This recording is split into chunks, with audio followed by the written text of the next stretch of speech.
Welcome, everybody, to Inside Boxing Weekly on the Grueling Truth Sports Network. As always, the Grueling Truth Sports Network is powered by Betting.net. Betting.net is your best bet for finding the online casino or sportsbook that's right for you. Make sure you check them out at Betting.net. All right, guys, I am your co-host for Inside Boxing Weekly, Mike Goodpaster. My co-host, John Raspanti. Now, I want to bring this up before John says hi. John wrote a couple books, and we're going to talk about them on the show here in a week or two. We've got A Few More Rounds, which is a book he did with Jerry Fitch. And of course, one of my favorites, whenever you talk Gotti Ward, if you don't want to watch it, you just want to read about it, Intimate Warfare damn near puts you in the ring with them the way John wrote about it. John, welcome to the show. Thank you, and I have to put Blood on my notebook in there too, Mike. Oh, I forgot that one. And well, I mean, see, the thing was, my bookshelf, those two are the first two on it. I think Blood on my notebook's farther back. It's just, I don't know. I like Intimate Warfare because it's a hardback and it looks really good. Yes, I know. Ed Mulholland, it's a fabulous picture. And I'm so glad it's black and white. That was a debate with the publisher on whether to go black and white. They wanted to go color, and Dennis and I were like, no, this is 1950s stuff. They're throwbacks, and we won that one. We didn't win the price of the book, but we won the picture. So. Yeah, but the book is worth the price of admission, as they say. And this week, we decided to kick the show off because we've been on a little hiatus for probably about 2 years. But we decided to kick it off because I don't think you can get a better matchup in the sport right now than Artur Beterbiev against Joe Smith Jr. They're trying to unify the titles. Joe Smith Jr. holds a WBO belt. I believe the rest of the belts are held by Beterbiev. Who knows anymore? There's so many damn belts out there. Bivol has one. But John, this is, oh yeah, that's right. But John, this is a fight fan's dream. These are two guys that come to fight. They both are technically good fighters also. I don't think you can ask for more than what we're going to get on Saturday night on ESPN. Yeah, this has to be a can't miss. I mean, I'll be stunned if something weird happens, like a headbutt early. It's going to be so disappointing. But they're probably going to waste a minute and then start firing. There's going to be a lot of respect at first, I would assume. But when they start letting it go, that's when we're going to find out what happens here. Because as we know, Beterbiev is a beast. He is such a strong dude. I mean, he's scary in there, and Smith can crack, as we know too. So. It might be who hits who first and who reacts. You know, who is hurt, and then the other guy goes after him. Yeah. Smith is a big underdog, but as we know, anything can happen in sports. But man, I think of Beterbiev as the indestructible man. He's like that. He's just so powerful. But there has been a few cracks lately, so that even makes it more intriguing. Yeah, he has been knocked down. I can't remember Smith being knocked down. He might have been, but... And when we look at this, Beterbiev is also 7 years old. So he's 37. There's been some cracks lately in the armor, so there has to be concerns there. When you look at the odds on this fight, we talk about how much we look forward to it, how great a fight it'll be. But this is a fight right now where Beterbiev is an 11 to 1 or 12 to 1 underdog, John, which to me are way too long of odds against a guy who can punch like Joe Smith Jr. can. Well, that's the thing, that the cliche, you know, does he only have a puncher's chance? You've heard that a million times like I have. I think Smith has more than a puncher's chance. That's why the odds it was 12 to 1 yesterday. You said 11 to 1. You read 11 to 1. So that's just according with Sportsbook. The Sportsbook I looked at, solely 11 to 1 was FanDuel. I looked at Caesars Sportsbook, which showed 12 to 1. We will actually have a link in the description of a video on YouTube if you're watching it on YouTube. Down below in the description where you can go click and bet on the fight. But that's the thing to me. To me, 11 to 1 to 12 to 1 is a guy that just has a puncher's chance. Joe Smith Jr. is better than that, and I think that we've seen significant improvement from him. And the thing is, I don't think we're going to see more improvement from Beterbiev. I think what you had 2 years ago is what you get now.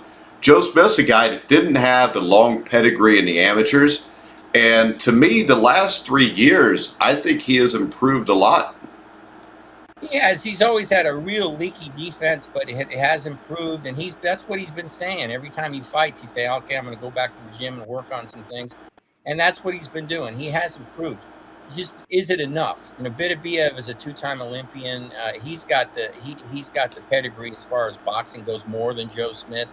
And in Smith's last fight, where the fight before last, where he won the title. Man, that was a close one all the way, and he was in trouble in the middle of the fight. And I'm also concerned that if he gets in trouble again like that against Beterbiev, I don't know if he can survive. If he starts getting clubbed by a guy who can punch like Beterbiev. And he dug down deep and he won the fight. So that's the thing about Joe. You got to love Joe Smith. Joe Smith, he wasn't given anything, Mike. You know this. He's a hard scrabble guy. Yeah, he's a construction guy who still goes to his union hall meetings if you watch the show that Top Rank put out for the fight. Yeah, I mean, if you don't like him, then you don't like anybody. If you don't like him, you don't even like yourself, John. That's right, exactly. I mean, he's a modest guy. He's not a mouthy guy like so many people these days, and he appreciates what he got, and he earned everything. Nothing was given to Joe Smith, so you got to respect that. Again, same thing. If you don't respect that, you got problems, man. I mean, that's paying your dues, and he has really paid his dues. So he's going to give it 200% on Saturday night. Yeah, and the thing is this. We talk about how Beterbiev had the amateur career, 350 fights or so. But when you look at what they've done professionally, Joe Smith's fought the better competition. Beterbiev, his last fight, he beat Marcus Brown. Marcus Brown's a solid guy. Before that, though, I think Gvozdzik, maybe the best fighter he's fought. What do you think, John? Yeah. And tough fight, too. That was close. Yeah, and if you look at Joe Smith, 2016, he had the huge upset against Fonfara. I think he knocked him out in the first round, which led to the Bernard Hopkins fight. He was fed as basically cannon fodder for Bernard Hopkins because, of course, Bernard Hopkins is a special man, and a construction worker is just a common man, and special beats common. At least that's what Bernard Hopkins told us in his eloquent, asshole-ish way of speaking. Yes. I call it asshole dialect. That's what he speaks. And Joe Smith knocks him out of the ring. He comes back. He fights Sullivan Barrera. 2017, Sullivan Barrera was a tough SOB. He lost to Barrera. He fights Bivol in 2019. He fought Bivol tough, maybe tougher than Canelo did. I mean, at least he came forward. He landed some punches. He beats a solid Jesse Hart. Elidier Alvarez, he stopped him. Maxim Vlasov. Yeah, Vlasov, who he stopped. So, when you look at this, that's why I don't think this is 11-1 to 12-1. I also am honest enough to know this. I like Joe Smith a lot. I'm cheering for Joe Smith, so I'm not going to bet a bunch of money on it. But I don't really see the need to bet anybody that's an 11-1 or 12-1 underdog. Doesn't make a whole lot of sense to me, John. And Joe Smith is good enough to win this. And I think Joe Smith is good enough to win this by decision. Now, we'll get to our picks in a little bit. I don't think he will, but it would not surprise me. That's going to be, I know what you're saying, and everything you said about Joe Smith and Beterbiev is true. I completely agree. I'm like you. I will, and this is not hard to admit, but I'm admitting it, being totally transparent. I will be cheering for Joe Smith on Saturday. But I bet you're like me. You like Beterbiev, too. I do like Beterbiev. It's nothing against Beterbiev. Beterbiev is a nice guy, good guy. He's a classy pro. It's not that. It's just that I've been following Joe Smith for a while, and I will also say this at the risk of Bernard Hopkins getting annoyed, but I liked it when he knocked Bernard Hopkins out of the ring. Who wouldn't? Because I believe Bernard also at one point said, "Ain't no white boy beating me." Right, and that was wrong too, he got beat by a couple of white guys. I think Paisan beat him too, if I remember correctly. So, he said some unfortunate things in his career, and I don't know if he regrets it, but that was a brutal loss to Joe Smith. That was that, and he put an exclamation point on that. And yeah, you're right. The Bivol fight, he lost a lot of rounds, probably 9 or 10 rounds like Canelo did, let's be honest. But he actually stunned Bivol late. Yeah, that's what I mean. The end of that fight, it didn't seem, for Canelo seemed like after about the 9th round, he kind of knew what was coming. Yeah. Joe Smith's a guy that never stops. And I think the construction worker thing, instead of being babied like Canelo is, does make a difference there. And I'm not saying by any means Canelo's not tough. It's just Canelo's not a light heavyweight.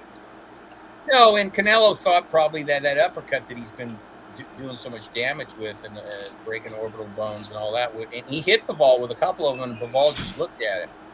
So, that was just, I'm sure he went, this is a whole different ballgame with big guys like this. So, Joe Smith stunned Bivol, and it's not just because he had a puncher's chance. He just got outboxed. Bivol, at that point, as we know, was and has been probably his whole career pretty much underrated. And then he went through this where he was winning fights by decision, which he did against Canelo, of course. But people were like, he's past it. And then he showed you how good he is. And to lose to him is no disgrace. And you're right about Sullivan Barrera. I saw him fight Andre Ward, who we both, of course, admired for his greatness. And Andre knocked him down and beat him, but it wasn't easy. So Sullivan Barrera is a true good pro. So his losses have not been to guys that you don't like. The win over Jesse Hartley, that was an exciting fight. That was give and take, but that's Joe Smith. He's another throwback guy. You brought up Intimate Warfare. He could have fought in the 50s, and he would have fit right in. Yeah, the only difference is I do think Joe Smith now, you can't really compare to Gotti and Ward because I think he is a more talented guy now. I don't think he's a guy that's just got to stand there and blast. And let's face it, how many guys that are huge punchers are great defensively? True. I mean, it's offense is their defense. And, yeah, I mean, he's a world champion, and that was his goal.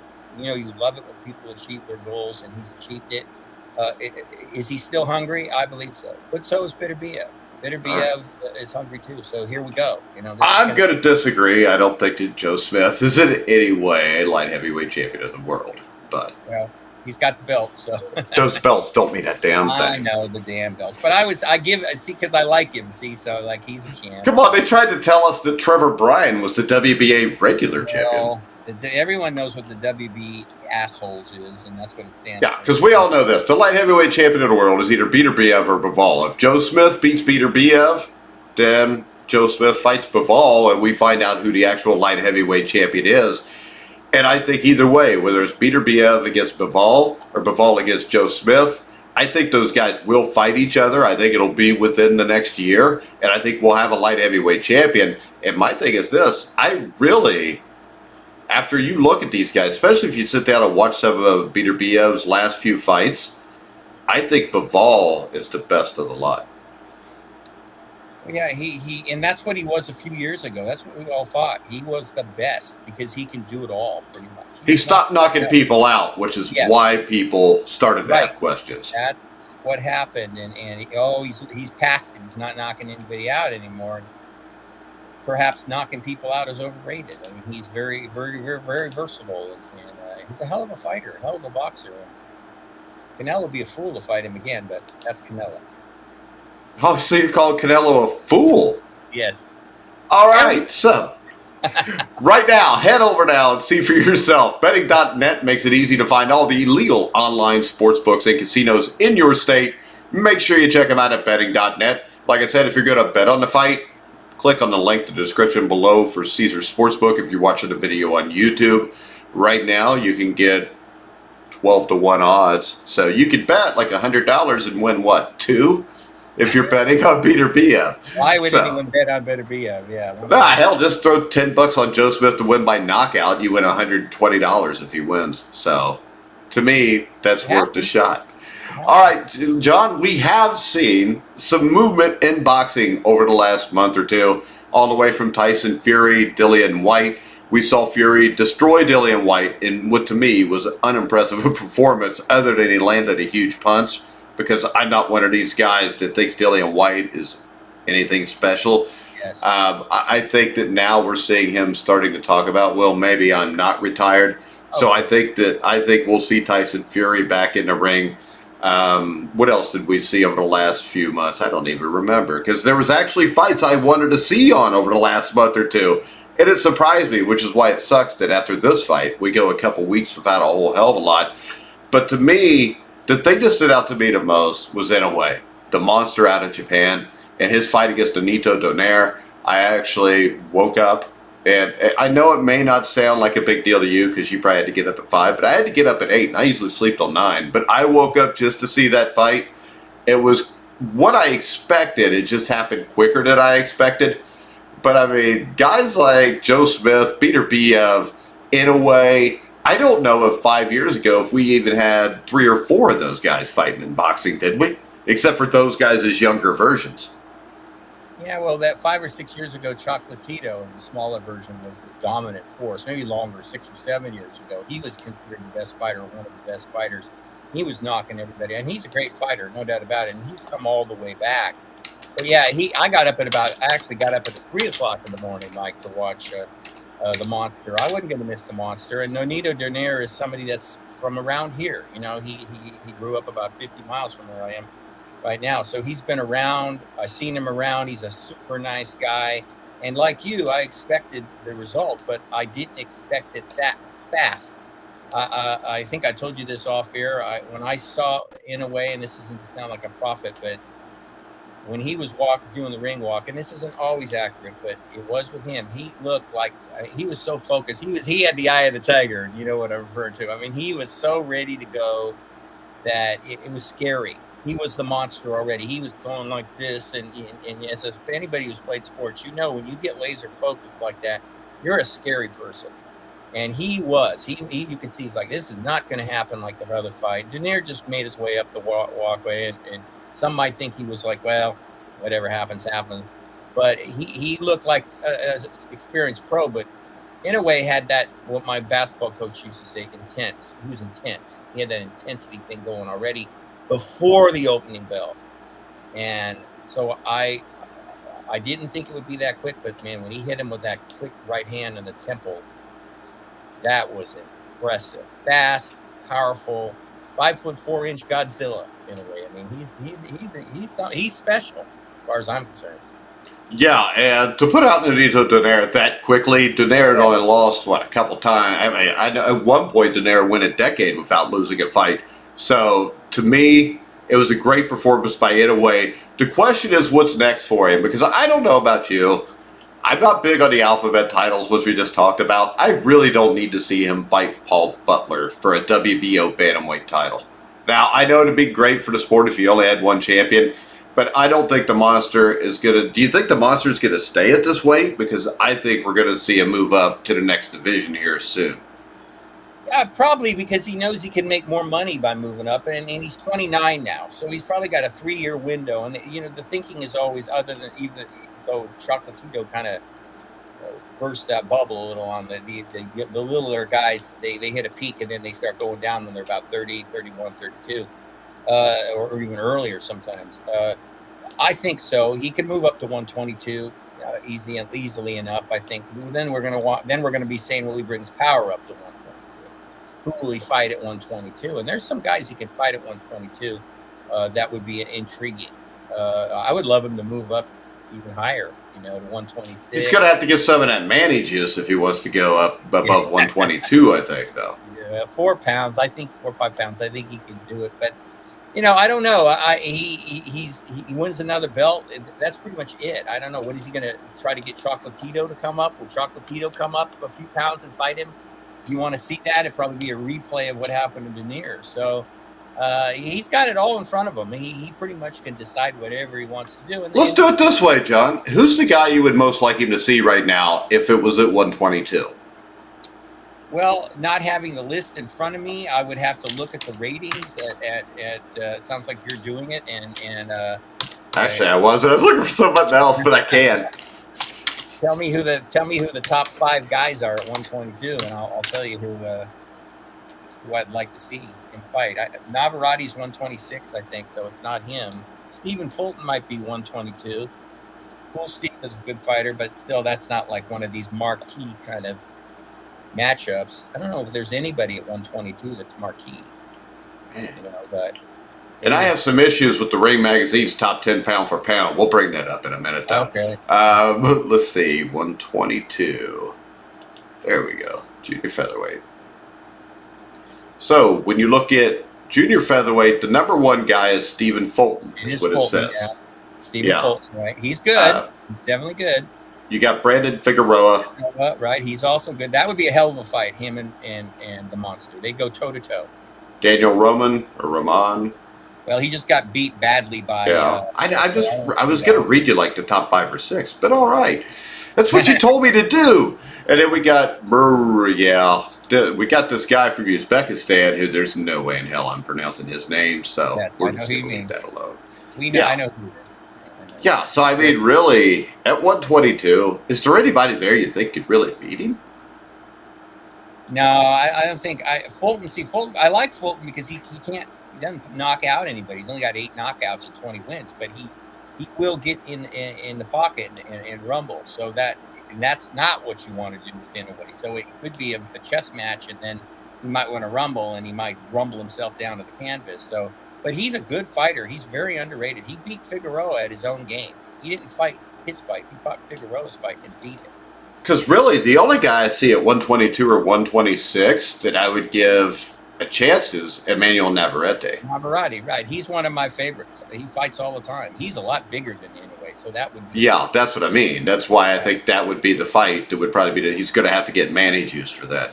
Yes, I mean, it'd be helpful if he could grow a few inches too, because he's going to be giving up 3 or 4 inches probably against Navarrete. So Navarrete throws punches in bunches. So again, it's going to be bam, bam, bam, bam, bam, bam. That would be a thrilling fight. No doubt. 8 pounds though. Yeah, that's a lot of weight. I mean, it doesn't sound like it, the guys, but it's a lot of weight to move up. I mean, just look at Canelo trying to go 168 to 175. Of course, Canelo started at 140 or 147, but all right, guys. And I was just going to say, Monster's got a small frame, too. It's going to be hard for him to move. I think people said that about Manny, too. So that HGH and steroids do wonders for you. All right, real quick. Betting.net finds the best promotions, offers, and bonus codes so you don't have to. Head over to their website now to take advantage of things like free bets and matching deposits. Make sure you check them out at betting.net. All right, let's see. Hopefully I kept these ring ratings up so I can get the pound for pound. Because I do have an issue with almost everybody. When I write my own pound for pound ratings, sometimes I argue with myself after I do them. So I don't pay much attention to it. So okay. I think this. Yeah, but everybody likes to look at it, and I think that having Inoue number 1 is kind of insane. They have Inoue as number 1. See, I didn't even know that. Yeah, they got Usyk at 2. I think Usyk has accomplished more than anybody on this list. I mean, he cleaned out a good cruiserweight division. And then in 2 or 3 fights, he's beating one of the guys for a portion of the heavyweight championship. To me, I think Usyk won. I think Inoue is number 2. Inoue does not have the competition on his resume that Usyk has. Who they have? Canelo is number 3? No, they got Canelo down to 6. Okay. Well, all right. Yeah, no, that sounds right. I mean, what Usyk did was good. I mean, even though for years we've been talking about Anthony Joshua being kind heavyweights, beat him.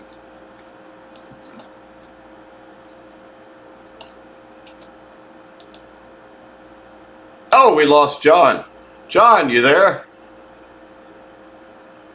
See me now?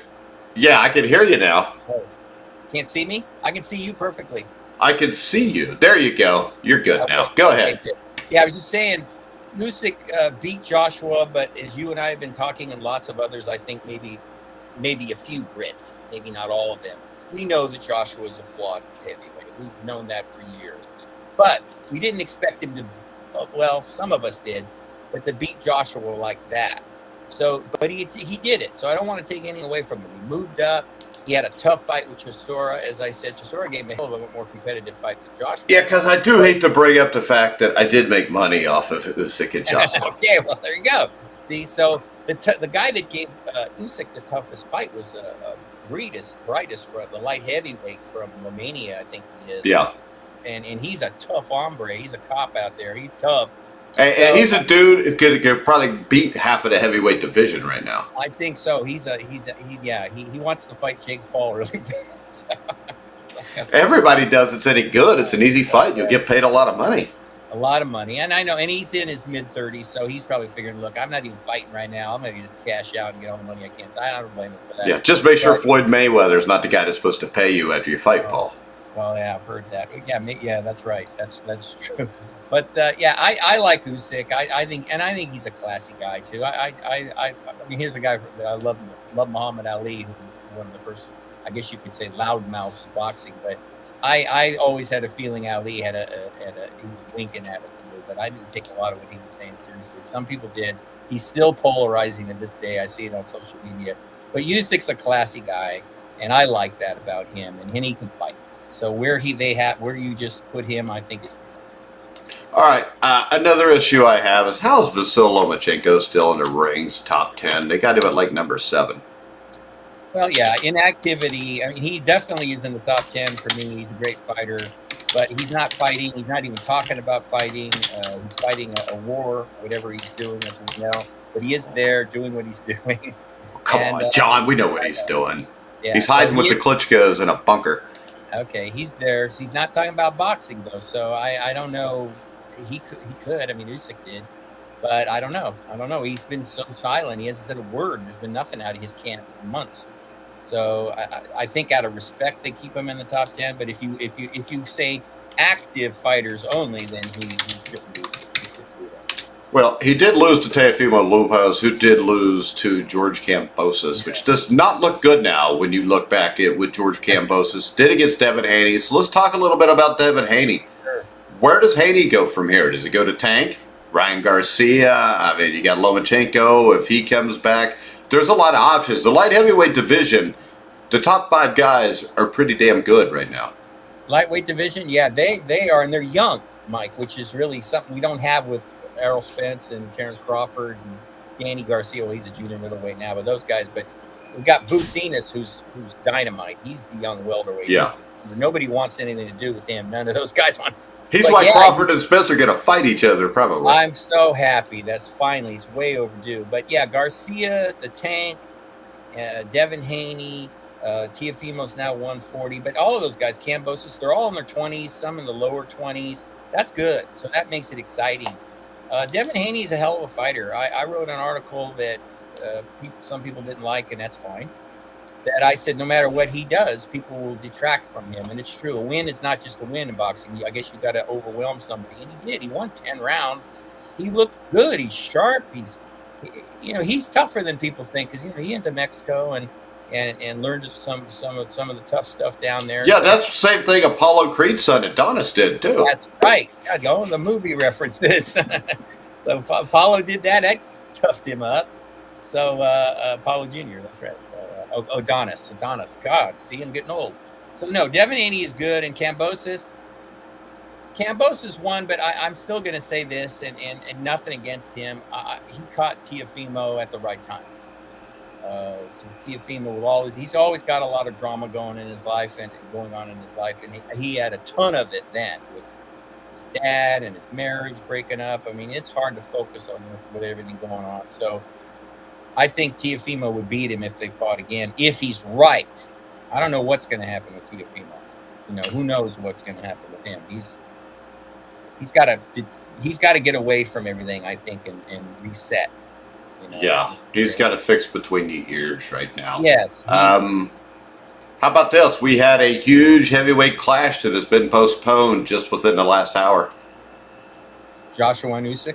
No, Hughie Fury and Michael Hunter has been postponed from his originally scheduled July 2nd date due to illness from Fury. Now, the thing that blows my mind here, Fury versus Hunter is a WBA World Championship Eliminator bout. Yes. So the winner would get to fight Daniel Dubois to be the fake champion. And now, I mean, number one, how in the hell does Hughie Fury qualify for a bout like this? Last name. I know. Because Michael Hunter, I actually think is a pretty good fighter. He is. And I would like to see Michael Hunter just go ahead and call it Daniel Dubois because, let's face it, Dubois hadn't fought in a few months either because Trevor Bryan was an absolute joke. The only bigger joke was Don King running a promotion when he's 93 and having 500 people show up. But I would like to see Hunter and Dubois. I think it would tell us a lot about Dubois. It wouldn't. Michael Hunter is another guy that I think, I agree, is underrated. I've been watching. His dad was a pretty good, the bounty hunter. His dad was pretty good. Yep. Michael's better, and he gave Usyk a pretty good fight when they fought. I think if I remember, after 5 or 6 rounds, it was even. And then Usyk just stepped it up a little bit and won the decision. But yeah, Michael Hunter, he knocked out a guy that he went toe-to-toe with a few years ago, a big guy that's also really, really good in England. Went to England and knocked out the hometown guy, and that was really impressive. Can't remember his name. But yeah, he just doesn't get the press clippings of some. But in this weak heavyweight division, and he's pretty good. I'll give him that. I won't. There's nobody now. You talk about what you don't like. I hear the word great thrown around at some of these guys. No, Please. Who throws around great at the heavyweights? Maybe Usyk and Fury. Some people do. I don't know why, but they do. Well, I mean, I heard a lot of Brits that thought that Dillian White was a legit heavyweight. But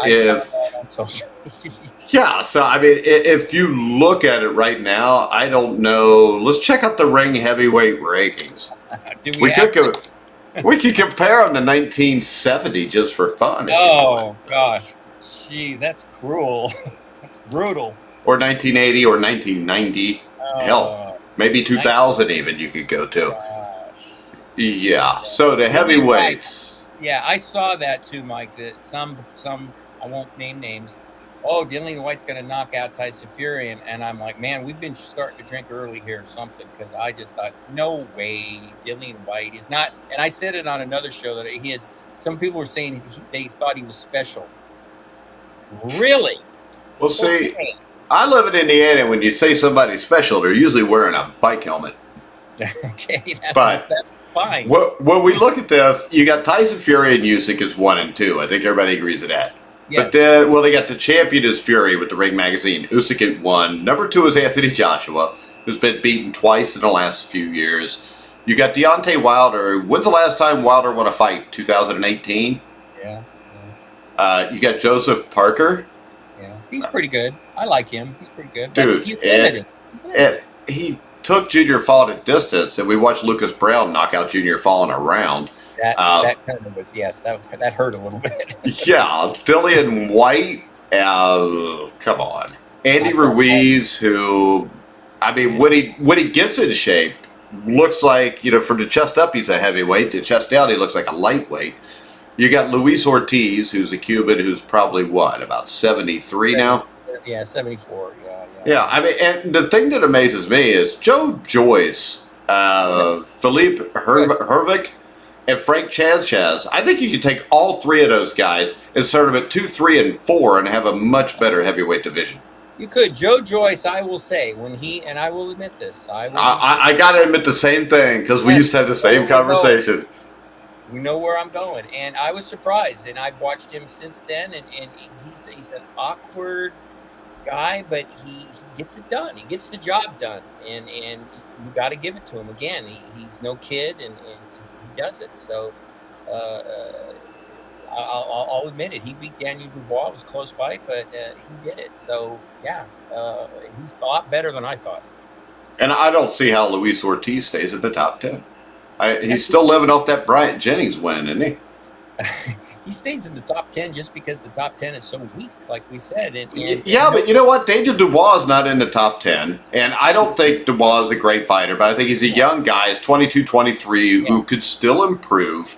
Yeah. I mean, Andy Ruiz is living off of 1 win against Anthony Joshua, which the more we get into Joshua's career, I think the less that's going to be impressive. Deontay Wilder hadn't won in a few years. He's taken basically 3 straight ass kickings, and he's still ranked number 3. So what are they trying to set up? We get Fury and Wilder 4? No, I don't think so. I think Deontay Wilder ought to fight Ruiz. Let him do that. Whatever. I think they should just let Fury fight Usyk and Joshua fight Wilder. That would be fine. Have it on how about on the same card? That would be fun. No, but they can't do that, because if it's a pay-per-view card, they can only give us 1 good fight. The rest have to be trash. Exactly. I mean, it's just like, did you look at the undercard for Beterbiev and Smith this week? It's not really exciting. But at least we don't have to pay for it, so I'm all right with that. Exactly. But the undercards used to be more important once.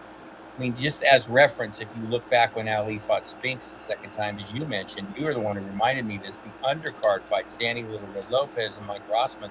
We don't have that anymore. And I blame Bob Arum for that a little bit, because Arum says, nobody cares about the undercard fights. Oh, I beg to differ on that. So, well, if I've got to pay $75, I care. Yes. And when I am basically sitting there trying to keep from falling asleep so I don't miss the main event I wanted to see, and I'm hoping somebody, I don't even care who wins the undercard fights, I just want them to be over quickly so I can watch the next fight. Now, the other thing I wanted to tell you about in all this, John, is you can find the best place to bet on this fight for you. Make sure you get a betting.net. They offer expert user reviews for every online sportsbook casino in your state. Check them out at betting.net. All right. Anything else we want to talk about before we wrap it up, John? No, not really. Unless you want me to throw a plug in for Max Boxing. No, I think people. No, you're not allowed. Yeah. Luckily, this is recorded. I'll edit it out. Don't worry. Right. I'll just say that people should. We'll probably get a brutal light heavyweight fight this Saturday, and if you like that, you're going to probably get it. So that is what. But I don't see how these two guys can fight any other way. They're both come forward guys. They're going to meet. It's not going to be a tough man contest. In a way, it is, but tough man contest with skill. So yeah, I'm like you. I'm looking forward to it. I can't wait. All right, who you picking? Pains me, but I think Beterbiev is going to win by stoppage at some point later. Come on, you got to give me a round. Yeah, after round 5. Well, that's what I said in my Bags Boxing article, so I got to be consistent here. All right, yeah. I want to pick Joe Smith really bad. Well, so what the hell? I'm going to. I think Joe Smith by 11th round knockout. You know, I won't mind to be wrong, and I looked on the Ring magazine picks, you know how they do it, and they had 19 for Beterbiev. I looked at the same thing. Yeah. That? Sergio Moro picked Joe Smith. Yeah, which worries me because Sergio. Oh my God, does that mean Beterbiev and Smith we're gonna have to watch Timothy Bradley again? Yeah. See, and Timothy's okay. Joe Tessitore. Joe Tessitore. I don't know. I don't understand the thinking with the announcement. Give me Osuna and Ward, and I'm fine. Exactly. They're much better. I don't know why they think they have to blast your ears or fill you up with information that doesn't even matter. I don't. It's like they're getting paid by the word or by the second. I don't get it. Yeah, if you want to see, if you're older or younger and want to see how boxing is supposed to be done, just look up a fight from the 50s or 60s with Don Dunphy. He spoke when something needed to be said. He was great. I mean, if you go back and watch Ali Frazier, I mean, there's so many things that he said in the first one, but when Frazier hit Ali to the belly and I love him, went, ooh, that had to hurt. I mean, that stuff is great, you know? And that's the way it is. You know, it's much better than Timothy Bradley having an orgasm because Devin Haney hit George Kambosos. Oh, and we all knew that was coming. I mean, George Kambosos is a tough guy, but the reason George Kambosos was the champion of the world is because Teofimo Lopez could not handle success. Well, yeah, and that's it. That's why I said he caught him at the right time, and he might have caught him no matter what because Teofimo just he was up there and he was going to get knocked down. I mean, it might have been anybody that night. Oh, I shouldn't say that. Kambosos was good, but he's not the second coming like some of the Aussies thought. So we got to be real here. Let's keep it real. Yeah, but it's understandable if you're an Aussie. I mean, there've been great. I mean, legendary Australian fighters before. Jeff Fennick. I said Jeff Fennick, not Jeff Horn. Jeff Horn was a tough guy. Kind of like Kambosos.